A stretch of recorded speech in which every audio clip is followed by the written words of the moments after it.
আসসালামু আলাইকুম। আমার চ্যানেলে আপনাদের সকলকে স্বাগতম। আমরা ইন্ডিয়া বিদ্বেষ করতে করতে ভুলে গিয়েছি আমেরিকা এখন আমাদের দেশের সাথে কি করছে। আমরা ইন্ডিয়া বিদ্বেষের কারণে দিল্লি না ঢাকা কত না স্লোগান, আর সেই বিরোধ এত উচ্চ মাত্রায় বেড়ে গিয়েছিল, এখনো যে তুঙ্গে আছে। ইন্ডিয়া অলরেডি 15টা পণ্য বাংলাদেশে আমদানি রপ্তানিতে নিষেধাজ্ঞা দিয়েছে।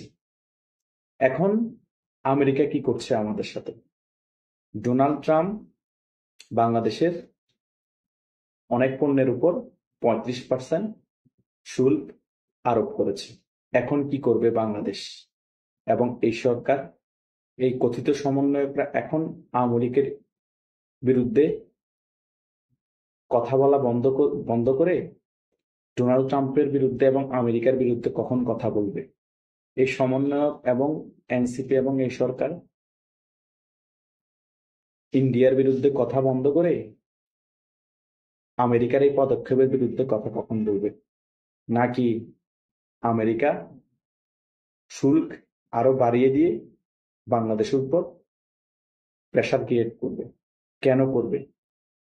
তার একটা মেইন রিজন হতে পারে আমেরিকা যে সকল আবদারের জন্য এবং যে সকল স্বার্থ হাসিলের জন্য ডক্টর ইউনূসকে বা পাপেট সরকারকে বসিয়েছে, সেই সকল স্বার্থ হয়তো আস্তে আস্তে হাসিল হচ্ছে বা হাসিল হতে দেরি হচ্ছে। সেই কারণে হালকা কিছু প্রেসার ক্রিয়েট করার জন্য এই 35% শুল্ক আরোপ। আরো তিনি বলেছেন, যদি এই 35% শুল্ক আরোপ নিয়ে বাংলাদেশে বেশি কথা বলা হয় এই সরকারের, তাহলে আরো বেশি শুল্ক বৃদ্ধি করে দেয়া হবে।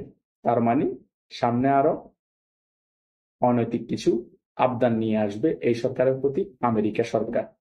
আর সেই আবদার যদি এই ইউনূস সরকার ফুলফিল আপ না করে, তাহলে আমেরিকার পক্ষ থেকে আরো অনেক চাপ আসবে এই সরকারের প্রতি এবং আরো অনেক শুল্ক বেড়ে যেতে পারে। আসলে একটা জিনিস হচ্ছে, আমরা যার চাকর বা যাকে গুরু মানি, সে যতই অনৈতিক কাজ করুক না কেন, অন্যায় কাজ করুক না কেন, আমরা সেই বিরুদ্ধে কোনো কথা বলি না। তার পা চাপতেই থাকবো, চাপতেই থাকবো। আওয়ামী লীগের সাথে ইন্ডিয়ার একটা ভালো সম্পর্ক থাকার কারণে সকলেই বলতো আওয়ামী লীগ ইন্ডিয়ার দালাল, আওয়ামী লীগ ইন্ডিয়া ছাড়া কিছু বুঝে না।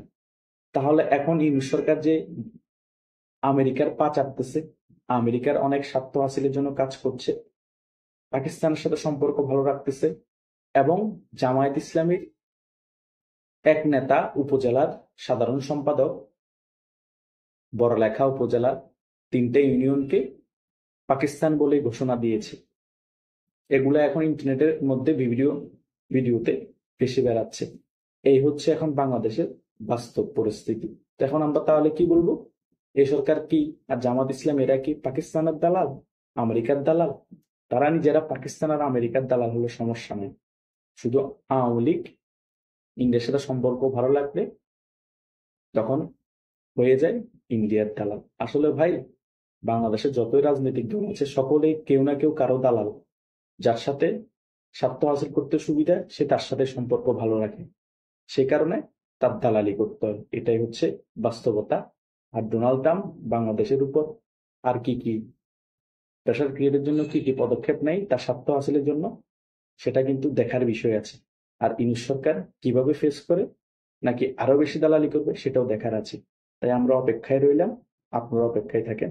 আর সামনে কি কি করতে পারে আমেরিকা সরকার, সেটাও আপনারা কমেন্টে লাইক দিয়ে জানাতে পারেন। ধন্যবাদ সকলকে।